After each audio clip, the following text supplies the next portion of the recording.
Hello everyone, welcome to sweet memories. Upcoming రివ్యూలోకి వెళ్ళిపోదాం.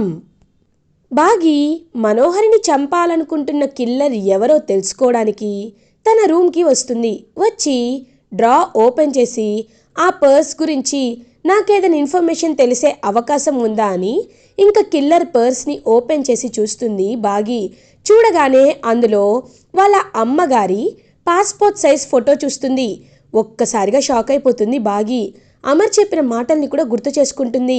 ఆ బాడీ లాంగ్వేజ్ చూస్తుంటే మనకి బాగా తెలిసిన వాళ్ళ ఉన్నారని, కిల్లర్ వయసు 60 నుండి 65 ఏళ్ల వయసు ఉండొచ్చని చెప్పడంతో ఒక్కసారిగా బాగి వాళ్ళ నాన్నే బ్లాక్ మ్యాన్ అని, మనోహరిని చంపాలనుకుంటున్నాడని తెలుసుకొని షాక్లో ఉండిపోతుంది. ఇంకా వెంటనే ఆ ఎవిడెన్స్ని లోపల పెట్టేస్తుంది బాగి. అప్పుడే అమర్ వస్తారు. బాగి, ఏమైంది, టెన్షన్ పడుతున్నావు అని అడుగుతారు. అబ్బే ఏం లేదండి అని అంటుంది బాగి. సరే, నువ్వు టెన్షన్ ఎక్కువ తీసుకోవద్దు, ఆ కిల్లర్ ఖచ్చితంగా దొరుకుతాడు, సరేనా అని అమర్ హాల్లో కూర్చుంటారు. అప్పుడే కరెక్ట్గా రామ్మూర్తి నార్మల్గా డ్రెస్ చేసుకొని ఇంకా అలా అమర్ వాళ్ళ ఇంటికి వస్తారు. మనోహరి వైపు కోపంగా చూస్తూ, మనోహరి, నువ్వు నా కూతుర్ని చంపేశావు, నా బాగిని కూడా పొట్టన పెట్టుకోవాలి అని చూస్తున్నావు. నీలాంటి దాన్ని వదిలేస్తే నా కుటుంబాన్ని నాశనం చేస్తావు. నా కూతురు ఆయుష్ని తీసేసిన నీకు ఆయుష్ లేకుండా చేయడమే నా ధ్యేయం అని ఇంకలా రామ్మూర్తి అమర్ వాళ్ళ ఇంటికి వస్తారు. అల్లుడు గారు అని దగ్గరికి వెళ్తారు. అలా ఇంకా రామ్మూర్తి, మావయ్య గారు, మీకోసమే ఎదురు చూస్తున్నాను. మీరు నాకు కాల్ చేసి ఏదో మాట్లాడాలి అన్నారు, ఏంటది అని అడుగుతారు.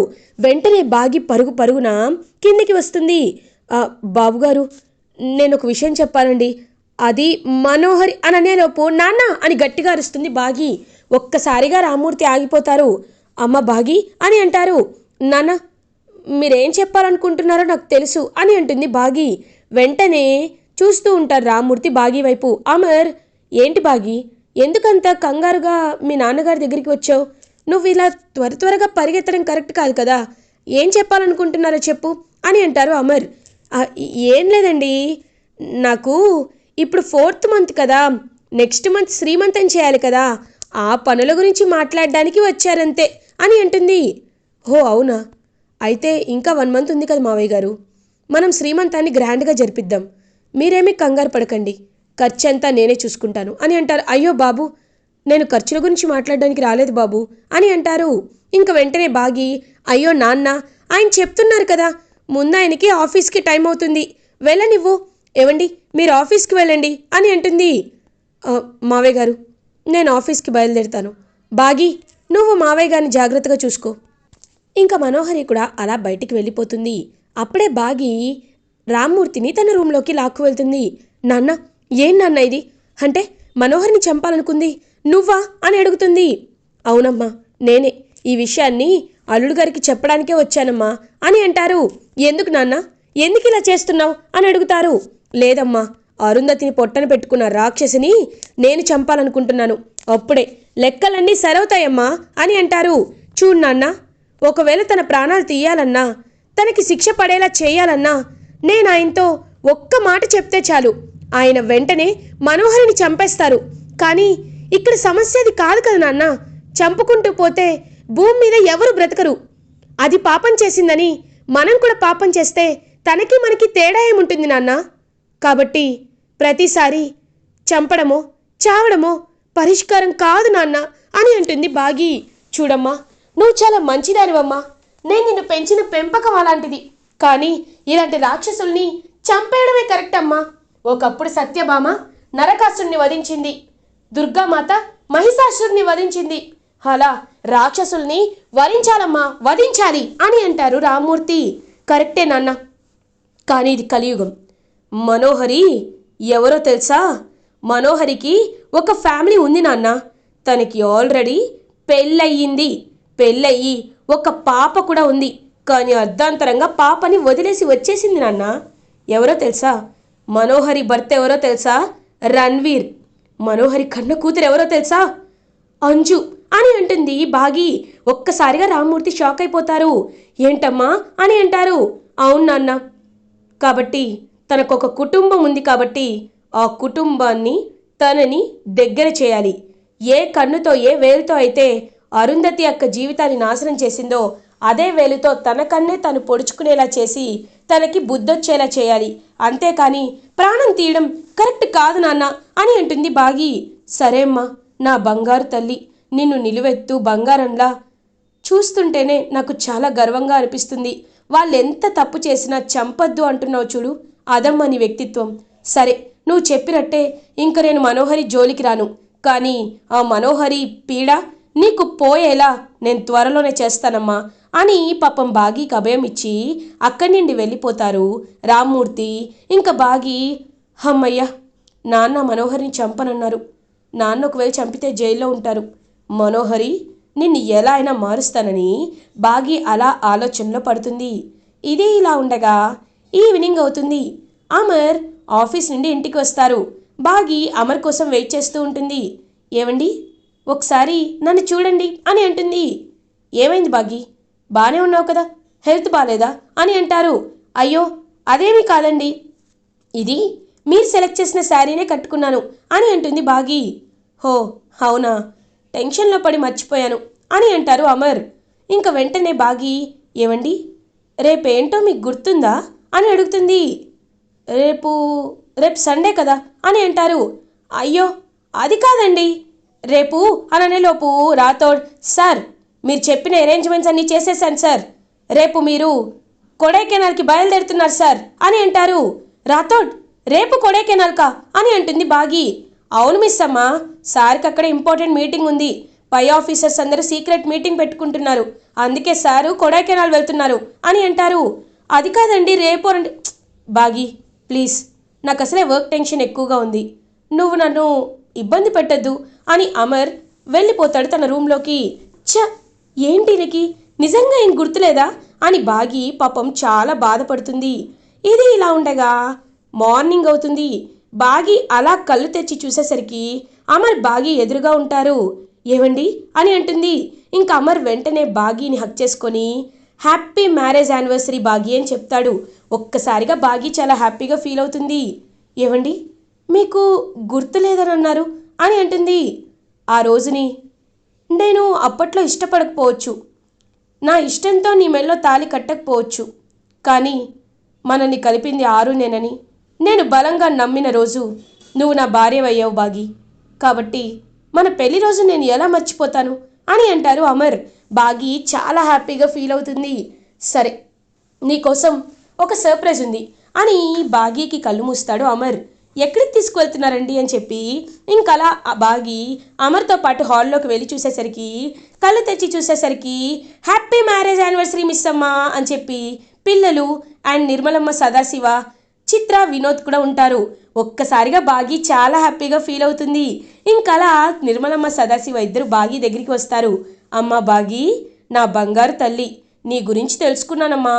కాశీయాత్ర పూర్తి చేసుకుని వచ్చేసరికి ఇంత టైం అయింది.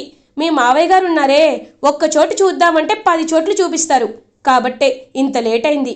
లేకపోతే నువ్వు ప్రెగ్నెంట్ అయ్యావని తెలిసిన నెక్స్ట్ డేనే వచ్చేసేదాన్నమ్మా అని పాపం నిర్మలమ్మ చాలా ప్రేమగా మాట్లాడుతూ ఉంటారు బాగీతో. ఇంకా బాగి అత్తయ్య వాళ్ళ వైపు చాలా ప్రేమగా చూస్తూ ఉంటుంది. అమ్మ మిస్ అమ్మ, త్వరలోనే నువ్వు నాకు 5వ మనవరాల్ని ఇవ్వబోతున్నావు, నాకు అర్థమైపోయింది. కాబట్టి నిన్ను జాగ్రత్తగా చూసుకునే బాధ్యత మాదమ్మా అని అంటారు. ఇంకా పిల్లలందరూ హ్యాపీ మ్యారేజ్ యానివర్సరీ మిస్ అమ్మా అని చెప్పి వచ్చి చెప్తూ ఉంటారు. అమ్ము మాత్రం కొంచెం డల్గా ఉంటుంది. ఇంకా బాగి అలా అమ్ము వైపు చూస్తూ ఉంటుంది. ఇంకా అంజు, అమ్ము విష్ చేయి అని అంటుంది. ఇంకా అమ్ము అక్కడి నుండి వెళ్ళిపోతుంది. అమ్ముకి ఇంకా కోపం పోయినట్లేదు అని అంటుంది బాగి. నువ్వేమీ కంగారు పడద్దు మిస్ అమ్మా, తన కోపాన్ని మేము పోగొడతాంలే అని అంజు అంటుంది. ఇంకలా చిత్ర, వినోద్ కూడా దగ్గరికి వచ్చి హ్యాపీ మ్యారేజ్ డే బాగి బావగారు అని ఇద్దరికీ చెప్తారు. ఇంకలా వినోద్ దగ్గరికి వస్తాడనమాట అమర్. ఏరా వినోద్, మీ హనీమూన్ ప్రోగ్రాం ఎలా జరిగింది అని అడుగుతారు. చాలా బాగా జరిగింది అన్నయ్య, నేను వచ్చేస్తానన్నా సరే నువ్వే కదా కొద్ది రోజులు ఎంజాయ్ చేయమని చెప్పారు, అందుకే స్విట్జర్లాండ్, ఆస్ట్రేలియా అన్ని వరల్డ్ టూర్ వేసేసరికి ఇన్ని డేస్ పట్టింది అని అంటాడు వినోద్. సరే, ఇప్పుడు మంచి ధూమ్ధామ్గా అంతా పార్టీ చేయాలి అని అంటుంది అంజు. నువ్వే జరిపిస్తావా అని అడుగుతాడు రాథోడ్. అవును, నేనే ఆర్గనైజ్ చేస్తానని అంటుంది అంజు. ఇంకా అంజు వైపు చూస్తూ అందరు నవ్వుతూ ఉంటారు. అలా ఇంకా అప్పుడే అందరూ హ్యాపీగా ఒకరి తర్వాత ఒకరు రూమ్ అంతా మొత్తం అన్ని ఇల్లంతా డెకరేట్ చేస్తూ ఉంటారు. ఇంకా అలా డెకరేట్ చేసి అమర్ బాగీకి హ్యాపీగా వాళ్ళు మనస్ఫూర్తిగా అభిమానంతో మ్యారేజ్ డే సెలబ్రేషన్స్ అన్నీ జరిపిస్తూ ఉంటారు. అప్పుడే కరెక్ట్గా మనోహరి ఇది పెళ్లి చేసుకొని 1 year అయిపోతుంది, ఇప్పుడు ఇది ప్రెగ్నెంట్ కూడా అయింది, కానీ నేనే ఏమీ ఏమీ చేయలేకపోతున్నాను, అమ్మని దక్కించుకోలేకపోయాను, కానీ దీన్ని నేను ఒక మంచి అవకాశంగా వాడుకుంటాను, ఖచ్చితంగా బాగీని పైకి పంపిస్తానని చెప్పి ఇంకా మనోహరి మనసులో అనుకుంటుంది. అప్పుడే కరెక్ట్గా బొకే పట్టుకొని రణ్వీర్ బాగీ వాళ్ళ ఇంటికి వస్తాడు. ఒక్కసారిగా మనోహరి షాక్ అయిపోతుంది. రణ్వీర్, నువ్వేంటి ఇక్కడ అని అడుగుతుంది. ఏమో మనోహరి, నాకు బాగీ కాల్ చేసి పిలిచారు, అందుకే వచ్చాను అని అంటాడు. ఏంటి, బాగీ నీకు కాల్ చేసి రమ్మని పిలిచిందా అని ఆలోచనలో పడుతుంది మనోహరి. ఇంక వెంటనే బాగీ, ఏ మనోహరి, ఆయన కూడా మన ఫ్యామిలీ ఫ్రెండే కదా, అందుకే పిలిచాను అని అక్కడి నుండి వెళ్ళిపోతుంది బాగీ. ఇంక వెంటనే అదే పార్టీకి రామ్మూర్తి కూడా వస్తారు. వచ్చి చూస్తూ ఉంటారు. రణవీర్, నువ్వు ఈ మనోహరి భార్య కానీ భర్త, కానీ నువ్వు తన్ని వదిలేసి నీ పన్ను చేసుకుంటున్నావు, తన్ని మా ఇంటి మీదకి పీడలా వదిలేసావు, ఇప్పుడు చూడు నేనేం చేస్తానని చెప్పి రణ్వీర్ని పక్కకు తీసుకువెళ్తారు. రామ్మూర్తి, బాబు ఒకసారి పక్కకు రండి అని చెప్పి పక్కకు పిలుస్తారు. మీరు అని అంటారు. నేను భాగమతి వాళ్ళ నాన్నని బాబు అని అంటారు. ఓ ఓకే అంకుల్ అని వెళ్ళబోతుంటే రణ్వీర్ చేయి గట్టిగా పట్టుకుంటాడు రామ్మూర్తి. ఒక్కసారిగా రణ్వీర్ షాక్ అయిపోతాడు. అంకుల్ చెయ్యి వదలండి అని అంటారు. వెంటనే ఇంకా గొంతు పట్టుకుంటారు రామ్మూర్తి రణ్వీర్ది. ఒక్కసారిగా రణ్వీర్ షాక్ అయిపోతారు. హే, ఏం చేస్తున్నారు మీరు అని అడుగుతారు. రేయ్, నాకు నీ గురించి అంతా తెలుసు, నువ్వు ఆ మనోహరి భార్య భర్తలని తెలుసు, కానీ నువ్వు ఆస్తి కోసం నీ కూతురు కోసం వెతుకుతూ భార్యని పక్కన పెట్టావు కదూ. ఆ మనోహరి ఇంట్లో ఉంటే ఇంకా ఇంకా నా బాగీకి ప్రమాదం తలపెడుతూనే ఉంటుంది.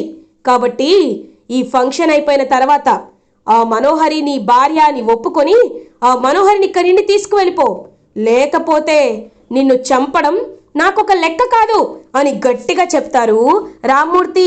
నన్ను వదలండి వదలండి అని అంటాడు రణ్వీర్. అప్పుడే అక్కడికి కరెక్ట్గా మనోహరి వస్తుంది. హే, ఏం చేస్తున్నారు మీరు, రణ్వీర్ని వదలండి అని అంటారు. ఏయ్, మీ ఇద్దరి గురించి నాకు తెలుసు, మర్యాదగా ఈ ఫంక్షన్ అయిపోయాక ఇంట్లో నుండి వెళ్ళిపోండి అని గట్టిగా అంటే, హే ముసలోడా, ఏంటి ఎక్కువగా మాట్లాడుతున్నావు, ఒక్కటి కొట్టానంటే అని మనోహరి చెయ్యి లేపితే అప్పుడు ఒక చెయ్యి వచ్చి అడ్డుకుంటుంది. ఆ చెయ్యి ఎవరిదో కాదు, బాగీది. ఇంకా బాగీ మనోహరి చెయ్యి గట్టిగా వెనక్కి తిప్పి పట్టుకొని మెలితిప్పుతుంది. ఎంత ధైర్యం నీకు, మా నాన్నపైకి చెయ్యెత్తుతావా, నువ్వు ఈ జన్మలో చేసిన అన్యాయం మా ఆయనకి మా నాన్నకే ఎక్కువగా ఉంది, కన్న కూతుర్ని కళ్ళ నిండా చూసుకోవడానికి లేకుండా చేసిన పాపాత్మురాలివి, నీ గురించి ఆయన బయట పెట్టట్లేదనా ఇంత పొగరపోతున్నావు, ఆయన నిన్ను చంపేస్తానన్నాడా, లేకపోతే నిన్ను ఆయన కాలు పట్టుకోమన్నాడా, నీ భర్తతో సంతోషంగా ఇక్కడి నుండి వెళ్ళిపోమంటున్నాడు, అది కూడా నీకు ఎక్కువగా ఉందా, సరే నువ్వు వెళ్ళకపోతే నేనే నిన్ను పంపిస్తాను, ఆయనతో ఇవాళ జరిగిందంతా చెప్పేస్తాను, అప్పుడు ఆయనే నిన్ను పంపించేస్తారు అని బాగీ వెళ్ళిపోతుంది. బాగీ, వద్దు బాగీ, అమర్తో ఏది చెప్పొద్దు అని మనోహరి బ్రతిమలాడుతూ ఉంటుంది బాగీని. ఇంకా రణ్వీర్తో చూస్తాడు రామ్మూర్తి. చూడు బాబు, నేను నీకు శత్రువుని కాదు మిత్రువుని కాదు, కానీ ఈ అమ్మాయి ఇంట్లో ఉండకూడదు, తన్ని తీసుకువెళ్ళిపో అని గట్టిగా చెప్తారు. ఇంకా అలా సరే తీసుకువెళ్ళిపోతాను, ప్రాణం కంటే ఏది ఎక్కువ కాదు, కానీ భాగమతి గారు నాకు ఒకే ఒక్క విషయం తెలియాలి, నా బిడ్డ ఎవరు, నా కూతురు ఎవరు, నాకు తెలియాల్సింది అదొక్కటి చెప్పండి, దయచేసి చెప్పండి అని అడుగుతారు. మీ కూతురు ఎవరో మీరు తెలుసుకోవాలి అంతే కదా, చెప్తాను, కానీ అంతకంటే ముందు ఈ విషయాన్ని ఎవరితో చెప్పొద్దు, మీ కూతురు మీ దగ్గర పెరిగే కంటే ఇక్కడ పెరిగితేనే తను ప్రశాంతంగా ఉంటుంది అని ఇంకా బాగీ చెప్తుంది.